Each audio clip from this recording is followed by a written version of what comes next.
Today, we will discuss neural networks, a flexible and powerful class of nonlinear function approximators. Reinforcement learning with neural networks has been used to create a world champion Go player, to create Atari agents capable of superhuman performance, and even to help with autonomous cars. By the end of this video, you will be able to understand feed-forward neural networks, define an activation function, and understand how a neural network is a parameterized function. Let's walk through a simple neural network. Each of these circles represents nodes in the network. Each of the lines represents connections between nodes. The nodes are organized into layers. When new data comes in, it starts in the input layer and is sent through the connections to the next layer of nodes.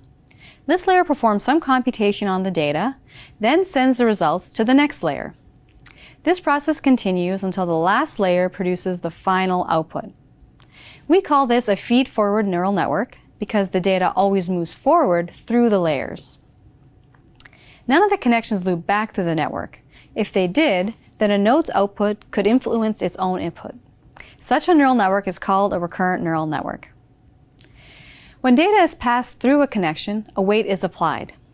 The node then sums up each of its weighted inputs and applies some activation function to this sum. The activation function is often a nonlinear transformation.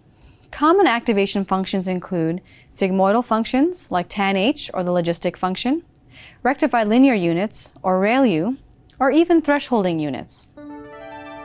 Let's take a look at how to write a feed-forward pass of a neural network mathematically. At each node we have two vectors, the inputs and the weights for each input. The first subscript refers to the node the connection comes from. The second subscript refers to the node the connection feeds into. We dot product the weights with the input and pass the result through the activation function. Notice here that S is a row vector, so we do not need to write the dot product with the transpose. Each layer consists of many such nodes. A neural network is just a parameterized function, though this can be a bit hard to see by thinking of it as a collection of connected nodes. To see this more explicitly, let's rewrite the operations in the network using matrix vector multiplication.